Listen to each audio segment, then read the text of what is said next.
Up until now, I've alluded to celebrity production and the dynamics of stan culture quite a bit.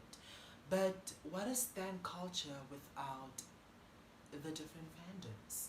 Now, I'm going to discuss these different fandoms and what I personally think of them. There's 11 fandoms that I focused on specifically, and I will discuss each and every fandom, what I think of them, the positive and the negative. I don't really have to be objective about it. And I will also talk about what these fandoms are called when they are being dragged, or what their faves are called.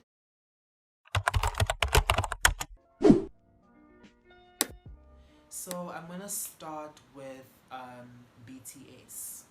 Now, when it comes to the army, I'm not a huge fan of Korean pop. I don't keep up with Korean pop that much. But one thing I know about the army is that they are a very formidable fan base. These are fans who will make sure that Jungkook et al., I don't know how to pronounce them, they stay charting on the Billboard. Whether it's Billboard in the US or Billboard in Korea or Spotify charts, I really don't care, but they will really be charting. They also want to make sure that their faves are cemented in a global popular culture history. That's one thing I respect about that fandom. They will buy BTS's music, they will make sure that they stream BTS, and they will make sure that the streaming numbers go up. And that's one of the reasons why BTS is always debuting at number 1, number 2, and they sweep awards. And one thing about these people, they vote for for their faves, okay? They really do vote. Now, my thing is, these people are unhinged. A majority of them are very unhinged. I can go to chart data and I can search BTS, and you will find the most unhinged of replies in you'll find the most unhinged replies under those tweets. You know, they will say that BTS debuts at number 2 or something like that, and you'll find that these people are just really going haywire and having aneurysms under those tweets. And they are very misogynistic and racist towards black artists, particularly Nicki Minaj and Beyonce. You get what I mean? These are people who are very misogynistic and they generate stan wars a lot. I do know that the BTS is called bots, and the army is also called bots. This is when they're being dragged, and it's quite a funny thing because it's also alleged that the BTS uses bots to actually get these streaming numbers that they amass, which I don't really think is true because I know that these people actually buy music. They post screenshots all the time. I don't necessarily keep up with their fandom, but they are there. I know, and I am aware of their existence. So overall, I think this fandom is very formidable. It's very powerful, and yeah, if you're a BTS fan, it's all love here. So y'all are really annoying, very annoying. Then we have the Swifties. Now, I don't really have anything good to say about the Swifties, but I'm going to keep it cute and I'm going to keep it objective. Okay? A lot of Swifties are either very racist, misogynistic, anti-black, and sexist towards other artists of color, particularly Nicki Minaj, Ariana Grande, and Beyonce. Okay, they only understand feminism when their favorite is involved. So basically, my issue with them is that they weaponize white women tears, and yeah, that's my issue. And furthermore, these people stand Taylor's achievements. So they will talk about Taylor having won album of the year 3 times, topping the Billboard charts, releasing her 20,000 albums. More than they will talk about Taylor themselves, the talent that Taylor has.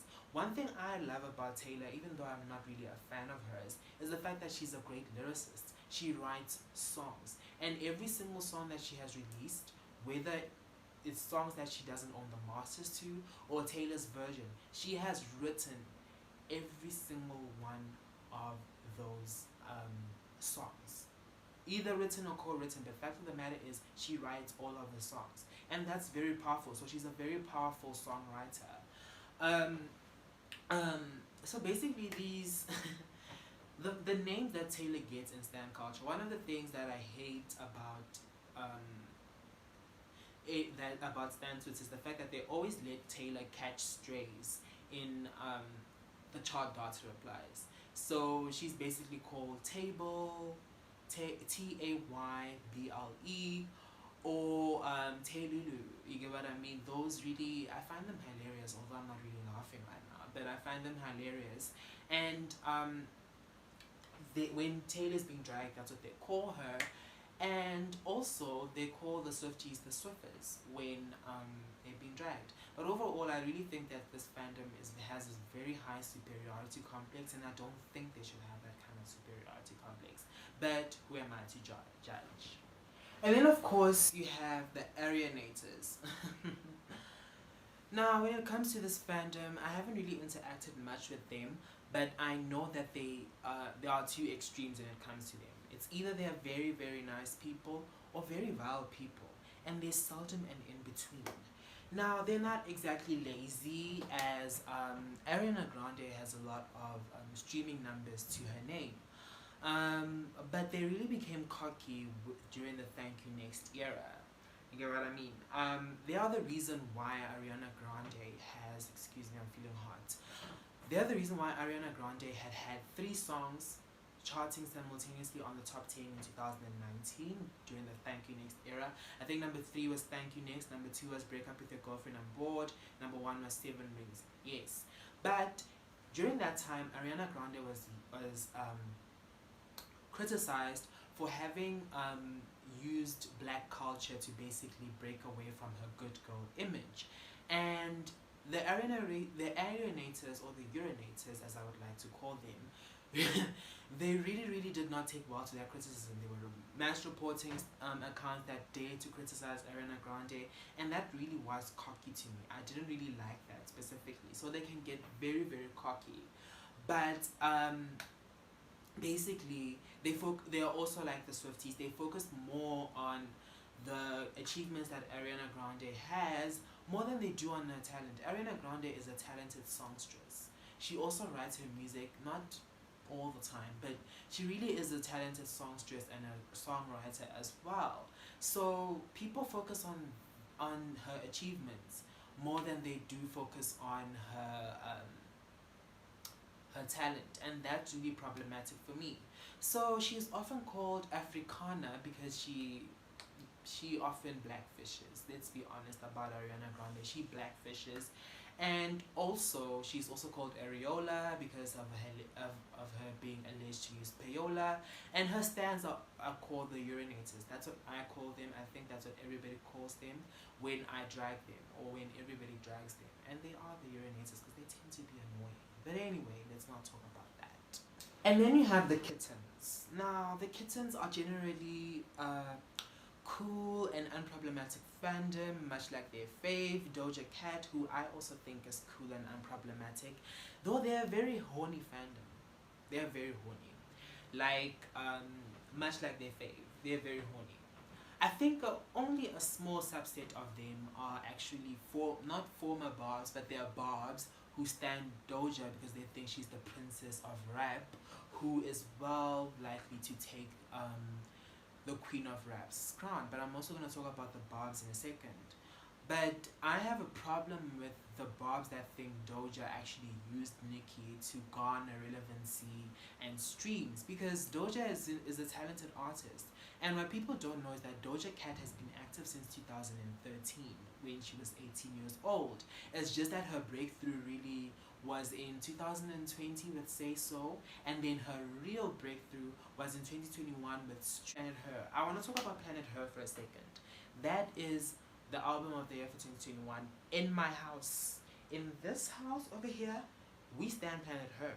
You know what I mean? I love that album, but I didn't like the deluxe edition. But if we're talking about Planet Her, the one with 13, if not 14 songs, Kiss Me More, Love to Dream, Woman, all of those songs, we stand Planet Her in this house. And in this house, this room of mine, we believe that Planet Her is the album of the year. Another thing that Doja has that many other female rappers do not have. Doja is she's a performer, and she's very versatile. She can perform, she can sing, she can rap, she can write, she can produce.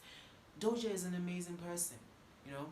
And because of their unproblematic nature, I'm not aware of what the kittens are called. They could be called pussies, I don't know. But I don't know of any name that they used to drag the fandom, or oh, what's this? I don't know of the name for the fans or Doja Cat when they are being dragged. So, but yeah, that's basically what the Swifties, the kittens are about. And then we need to talk about the Hotties. Now, the Hotties are Megan Thee Stallion fans. Now, the Hotties are really good people. I really do like the Hotties, but I've noticed something about them. Most of them are bitter ex-Barbs. They were initially Barbs who liked Megan during the hot girl summer era. Then they became Barbs, ex-Barbs who now hate Nicki, and sided with Cardi during the WAP era when Cardi released Wet As Gucci. Let's call it Wet As Gucci. But also, the Hotties are usually members of the Beyhive as well. Remember when Megan released the Savage remix, which also was the song of the year in my house. Okay, the song of the year in my house, my beautiful house. As you can see, it's my beautiful house. I mean, let's look at my house a little bit. This is my house. Okay, so anyway, what was I gonna say? Yes, Megan got recognized by the Recording Academy, the Grammys, and as a result, I really noticed a sense of cockiness from the fandom. Now, Megan just started, and she's not as versatile as many rap girls are, so I don't think they should be as cocky as they are. But anyway, I also particularly dislike the fact that the Barbs hyperbolized the the alleged beef between Megan and Nicki Minaj, because Nicki Minaj unfollowed Megan, then Megan unfollowed Nicki Minaj. But yeah, when it comes to the names that Megan is called when they drag her, I really don't like them because a lot of them border on transphobia and colorism. Now, we can talk about stan culture lacking a sense of political correctness, but I don't like this, period. I still have a moral compass. So yeah, I won't be mentioning them. I think they call her horse girl. And then I don't know what they call the fandom. So for the sake of the integrity, I will not mention the names that Megan is called. And then you have the Bargy Gang.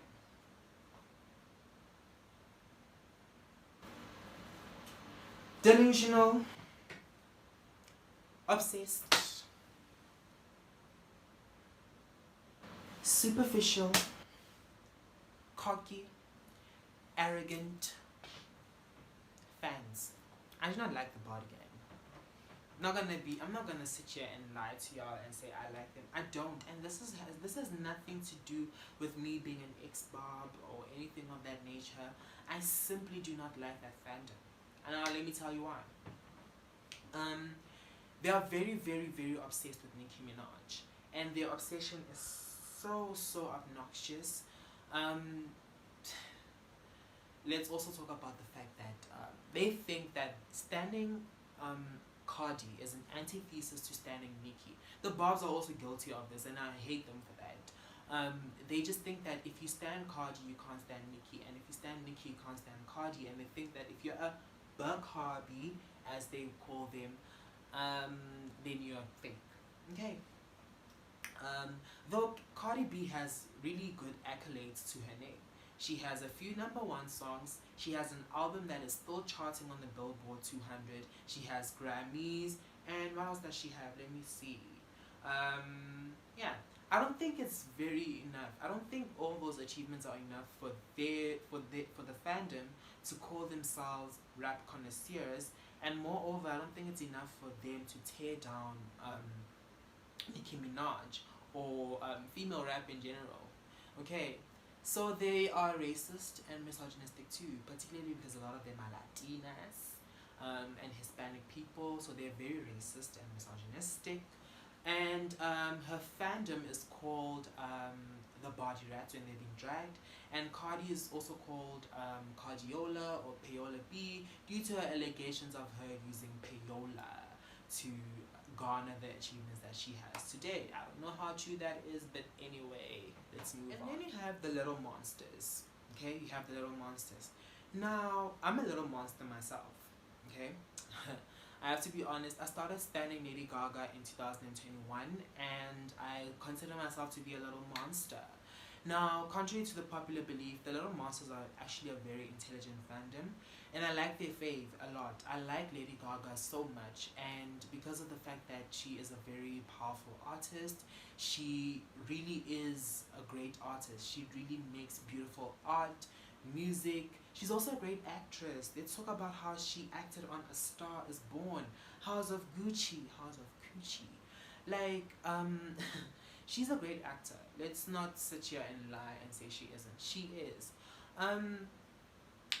Gaga actually has a very diverse fandom. I mean, look at me. I'm black, I'm queer, I'm non-binary, and but Gaga in general, her fandom is overshadowed by the fact that there are very racist and misogynistic white gays that stan Lady Gaga, and we've earned that label that we are a racist and misogynistic fandom that comprises white loose bottom gays, which I don't like, but let's not talk about that. And I also hate the fact that they're quite ungrateful of Lady Gaga's work. Now, before that, I really didn't care about Lady Gaga, but I started listening to her discography and her more recent albums, Art Pop being her fourth, Joanne being her fifth, and Chromatica being her sixth album. I really love those albums, but the Little Monsters don't seem to appreciate that, and that really rubs me off the wrong way. You get what I mean? But I look at it in retrospect and I'm like, Stan Twitter would not be what it is today if Lady Gaga and her fans did not also add to the blueprint of Stan culture in general. Lady Gaga is called Gargoyle or Fadga when they drag her, and the fandom is called the Little Monstrosities when they drag her, which is a very funny name, might I add. It's a very funny name though, let's be honest. Now, believe it or not, Adele has fans. She really does have fans, okay? She does have fans. They are called the Daydreamers. Now, the Daydreamers usually comprise the general population or the general public. They're not really active on Stan Twitter. One, their fave takes eternities to release, excuse me, one album after the next. For instance, 19 was released in 2008. Yes, 2008. And 21 was released in 2011. The gap between those two albums, 3 years. 2008, 2009, 10, 11. And then, after 21, 25 was released in 2015. The gap between those albums, 4 years. 2012, 2013, 2014, 2015. And then 30 was released in 2021. 6 years. 2016, 2017, 2018, 2019, 2020, 2021. You get what I mean? So it's a very, very, very, very bad thing for Adele to do. Excuse my face, I'm sweating. Nonetheless, Adele is a strong contender for being called the music industry. So, but I do believe that somebody else deserves that title, because Adele sells. Okay, now she is what I consider the queen of sales. Okay. Every time she releases, her releases are highly anticipated. One thing Adele does is she understands how to campaign her music, how to market her music, and she sells. I'm talking about 30 still charting on the Billboard 200. 21, which was released 11 years ago, is still charting on the Billboard 200 today, 10 years after it's been released, sorry. And her release sparks conversations and controversy, you get what I mean? So she is the starter of the conversation. Adele is called Payola Adele. Now, I don't know why that name is there, because I don't think she uses payola. She really is organic, and she sells a lot of music. and she's also called a duel. But I'm yet to come across a name for her fandom specifically when they're being dragged. I've never seen them being dragged because they're seldom on Stan Twitter, so we don't know. But anyway, let's move on. Now I'm gonna get to the R&B. Okay, the Holy Trinity. I would like to call them the Holy Trinity because that's what I grew up knowing them as. They are called the Holy Trinity. Excuse me, it's like I'm really sweaty and I switched off my fan because of the fact that I don't want it to make noise. But let's talk about the Barbs, okay? I have good and bad things to say about the Barbs. Now, the Barbs are a very original fandom. I love them, you know? But I have a love-hate relationship with them. But all in all, I love them. In the grand scheme of things, they really contributed to stan culture a lot. They are the blueprint, along with the Beyhive, One Directioners, and Believers. I didn't even mention the Believers and One Directioners because I don't really care about them. Yikes!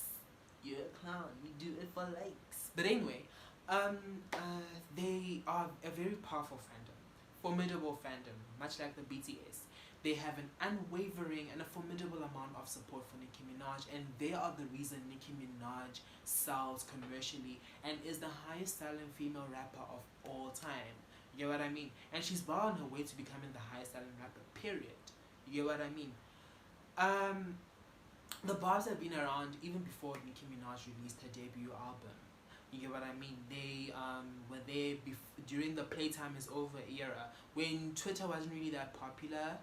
Twitter was born in 2006, and in 2007 the mixtape Playtime is Over was released. In 2009 another mixtape was released, Beam Me Up Scotty, and then in 2010 Pink Friday dropped, and that's when Nicki Minaj started calling the Barbs. Started calling her fandom the Barbs, which comes from the fact that she calls herself the Harajuku Barbie, and she called the Barbs initially the Barbies. The Barbs are very funny, and I mean very funny fandom, but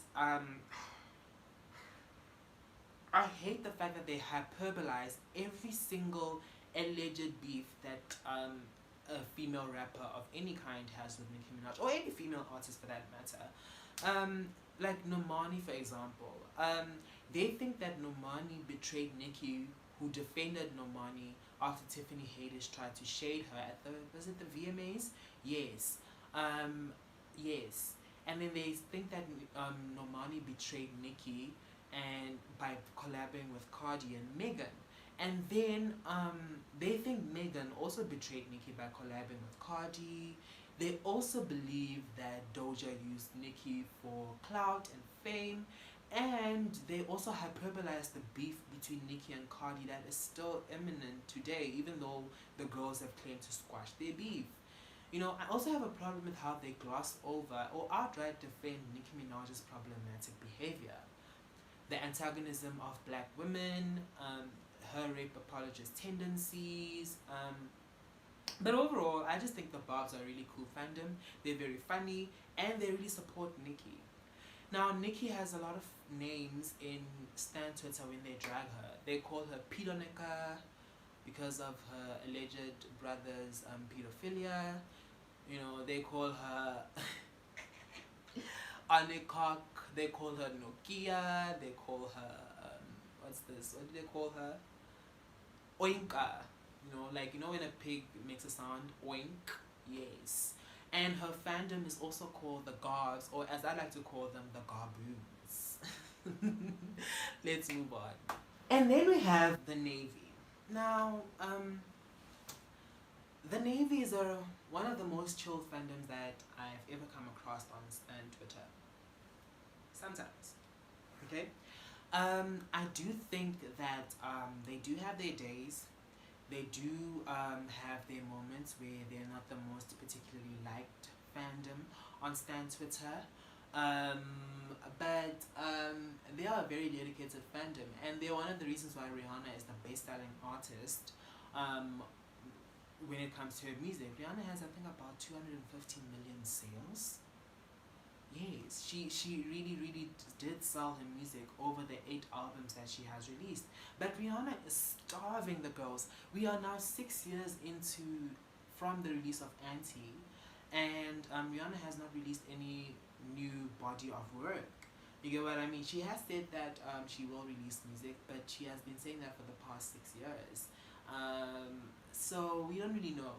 I hate that the Navy really emphasizes the fact that Rihanna is a fashion icon, which is true. Rihanna is a fashion icon.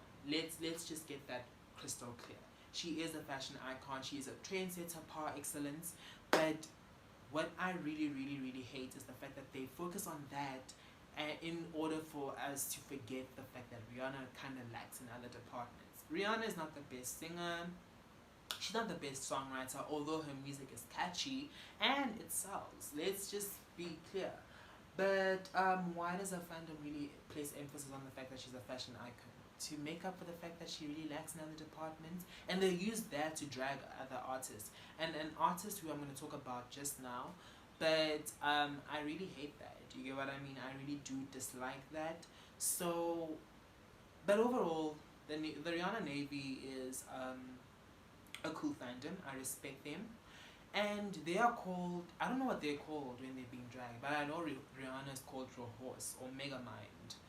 You know, so yeah. Anyway, let's. What do I have to say?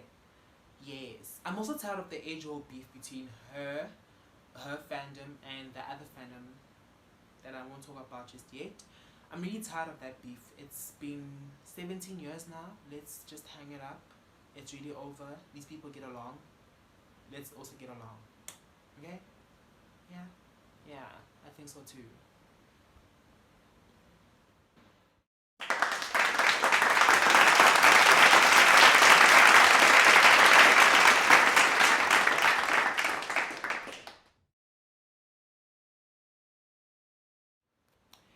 Now, you guys know I'm a fan, okay? I'm a Beyhive. And what would the stand Twitter be without the Beyhive? Let's be honest. We are the blueprint. We set the trend that other people are now following. Okay. Anyway, I would like to believe that we are the blueprint. We are the pioneers amongst the Barbs, the One Directioners, and the Believers. We are all the pioneers of stan culture, and we set the standard. Okay, just like our fave. Now, we stand Beyonce because Beyonce is the standard. Beyonce is the music industry. I want to talk about her achievements for a bit. Now, Beyonce has 28 Grammys to her name, including the Grammys that she won when she was part of Destiny's Child, which also are her Grammys because, I mean, the Grammys does not just belong to you, but it belongs to the people that you co-wrote the song with, the people that produced the song, you get what I mean? All those people, they get the Grammy, it's awarded to them as well. But she has the most Grammys at the moment, which is 28, yes. What's this? Beyonce has 6 consecutive albums. I mean, 6 albums that follow onto each other that debuted on #1 on the Billboard 200. You get what I mean? Now people are gonna say, but why aren't Beyonce's albums charting on the Billboard 200? I think it's because of the fact that the Beyhive actually buys her music and doesn't have to stream. Like, Beyonce really does make a lot of pure sales. You get what I mean? She really does sell music, and people actually buy her music and do not just stream. You get what I mean? So if you buy, well, I don't know how it works, but Beyonce has outgrown the charts. Anyway, she has 7 #1 hits on the Billboard, 19 top 20 hits, and I think a lot of top 40 hits. I'm not sure which one, how many there are, and she is the greatest entertainer and performer alive or dead. And she's also the most awarded artist alive. I think she's the most awarded artist, period. But we don't know. I don't know that for a fact. But I know she's the most awarded artist alive as it speak. And she was, I think, at some point she was the most awarded artist after Michael Jackson. Okay. Other fandoms believe that we have a superiority complex when it comes to Beyonce. I mean, it's valid. We stand Beyonce. Okay?